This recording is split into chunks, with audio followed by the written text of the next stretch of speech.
I'm not a lawyer, but day 119 of the YSL Rico trial got a bit interesting. You're gonna wanna watch until the very end of this video. Kenneth Copeland returned to the witness stand for his second day of cross-examination, and Brian Steele kicks off the day asking Woody about what Ms. Hilton told him in that infamous ex parte.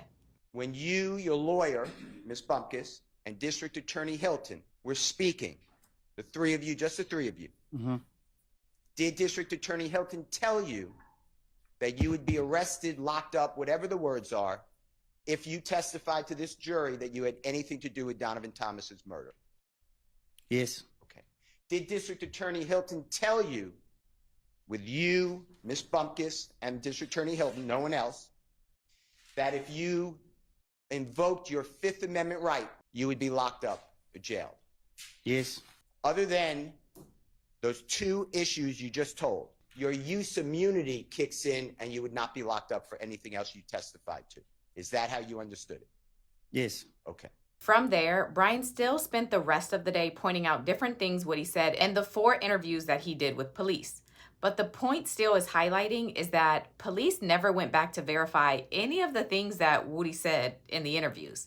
They never got phone records, interviews with other people, or video evidence to ever support the stories that he was telling in those interviews. I would like to talk to you about what you said in those different statements, and then whether the police, the district attorney's office, the federal authorities ever came to you to say that we can or cannot, the words corroborate, but that means we verified what you said, okay? We didn't verify. That's what I'm going to ask you, a whole series, okay? All right. When you said to the detective, I called Bloody Jay and tried to get him and Thug back cool, did the police ever come back to you at any time, or the district attorney's office, and say, here are cell phone records showing you and Bloody Jay talking? Did they ever try to do that with you? No, once they took me to jail, I don't hear from them until I'm back on the street and I'm going back to jail again. You are saying to law enforcement, so we're up there chilling, so Thug dialed 911. He had a bullet hole in his car, so he he wanted to know who shot his car. Did the police ever come to you after you reward them with this information and play for you, or even tell you, hey, here's the 911 call made after the gambling house was shot up and a supposed bullet hit Jeffrey's car? Did that ever happen? District Attorney's office nor the police ever came to you with that 911 call? Did y'all?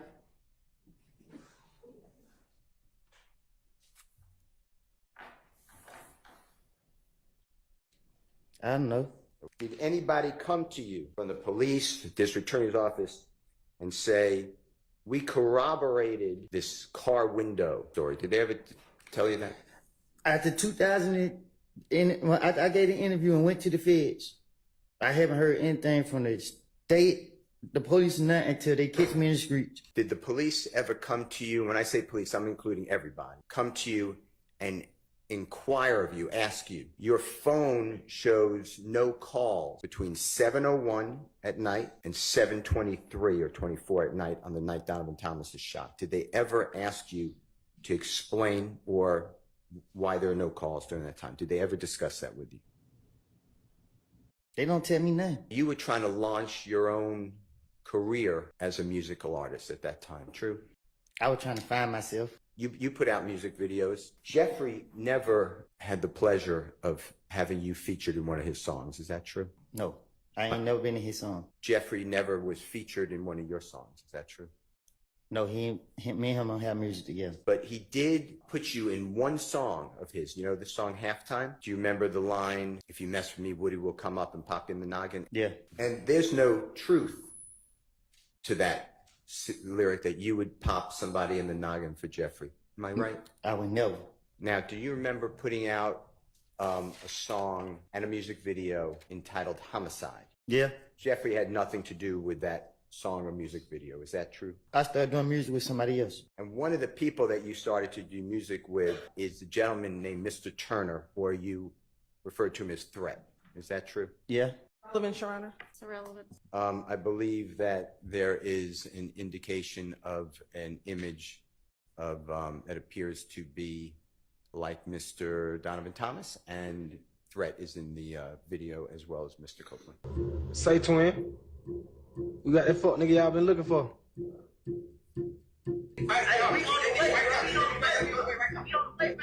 right. Can you tell the jurors who that is? I said that threat. Is it fair to say that's you? Yeah.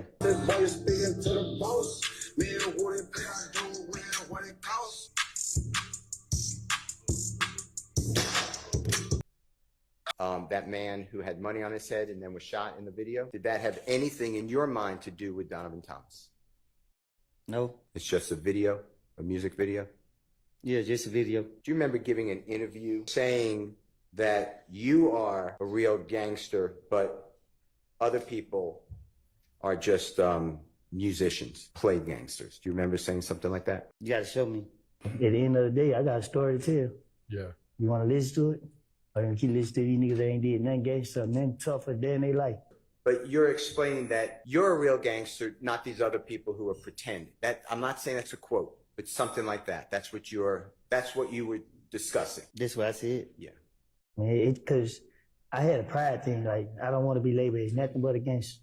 So you look at me anything other than that, you got a problem. I'm going to slap the shit out of you. But You hear what you said?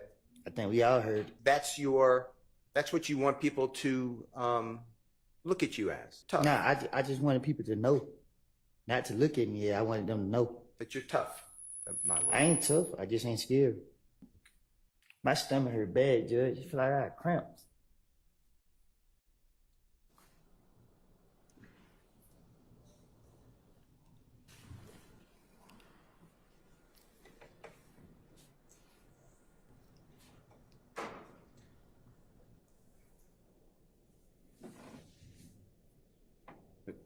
Can I ask you a question? Okay. So you're saying every time you got out of jail, something got shot up. That's what you're telling the police, right? That's what I told the police. Yeah. That's what it sounded like. And that Valerie told you don't trust Jeffrey. Remember that? That's what I said. To your knowledge, did the police or the prosecution ever just simply go to Valerie and say, did this happen? Yeah, it's I don't know. Do you remember seeing this yesterday? And she said, and you verified that that's Valerie. Remember that? I think it's so. Besides that being a photograph or an image of a video, what does that picture mean to you that you were shown yesterday? That she was dirty as hell back in the day. Thank you, sir. Why did he say thank you? You said, you know what I mean? This N, you know what he did to me? He gave me $300,000 to hold, and he left and came back. Detective Dennis said, and you ain't get none of that? And you said, listen, the N would give me money. What is N? N-I-G-G. Oh, nigga. Detective Gates said, you just said the most amount of money Thug done gave you, $300,000. If I had $300,000, you know it would have been pictures, videos, and everything. The whole world would have seen it. The last one I want to focus on, and you said, if I hate jail, man. Listen, I'm a tell you anything. You know what they did to me? Tell us. After January 10th, people started shooting at me and my family. February, I went to jail for trying to protect me and my baby and my girl at the time. They put me in Rice Street on some stuff called medical flow. It's somewhere hid in the jail. It stink. It's crazy people in there talking, yelling through the door, putting feces all on the window and on the wall. They locked me in the room. It's one door right here, it's one door right here, and it's another door back here, and it's another door back here. I'm behind this door. I don't see nobody, I don't talk to nobody, I'm by myself. I'm at the verge of losing my mind. People trying to shoot at me while they got me locked in this room. I can't talk to nobody, I can't see nobody, I'm locked in this room. They held me in that room for 3 weeks. I got out of jail. I had a court date for another county where I never even been to for some charges I never even did. I don't steal out of stores. I went down to that courthouse and tried to get it situated. Went in the wrong courtroom, told the deputy, hey, my name is such and such, such. I missed court. I'm here to fix it. He said, oh, I gave him my name, told him what happened. He said, oh, you got a warrant. And he locked me up. They put me right back in jail. I stayed in jail a whole month. I had to use the money for selling my four-wheeler to pay an attorney to come represent me. I got the lawyer to come represent me. That lawyer, he got me a bond. A friend of mine gave my baby mama the money to pay my bond. She paid my bond. I got out of jail. The very next day, Atlanta police came into the gym with a whole lot of them. They got me, said that this my bag, this my gun. They took me from my neighborhood to Turnerfield. They questioned me. I told them it wasn't my gun. They let me go. They came back and get me June 10th. They questioned me. I was at the verge of losing my mind because every time I come outside, they keep locking me up. They got me. They did it. They held me in the interrogation room for a whole day, probably. I don't know. They put me right back in Rice Street, put me right back behind all these doors. They constantly kept doing it to me. You know what I mean? Like, I don't, at this point, like, man, I'm tired of keep reliving this stuff. I'm tired of it. I'm tired of it, man. I'm sitting right here. I got cramps, man. I got knots in my stomach, man. I haven't ate none. I tried to eat yesterday. I haven't ate today. Y'all sitting up here. I asked for a break. I asked. I'm in pain right now. I understand it might be my fault. I'm telling y'all, I made it up. I lied. Damn, man. This is crazy. I'm telling y'all, my stomach hurting, man. Well, with the Honorable Court's order, we're going to be leaving in a little bit of time.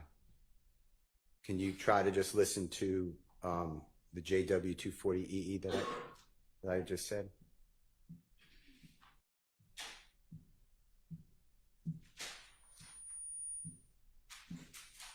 If you need it, could you put in your earphone if you don't mind? I can hear it. Okay. I hate jail. I hate jail, man. I'd be damn how they think we shouldn't wait. Man, for me try to kill me and my child, bro. And then you come out kill me, bro. Mr. Copeland, with your background and your experiences in jail, is it fair to say that you would do anything not to go to jail?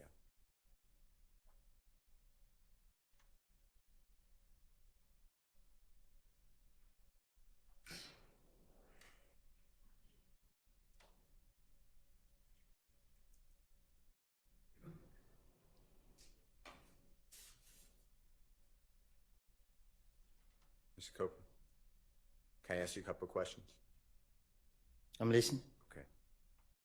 For people who've never been, whether it's a prison or jail, is it fair to say Rice Street is not either one.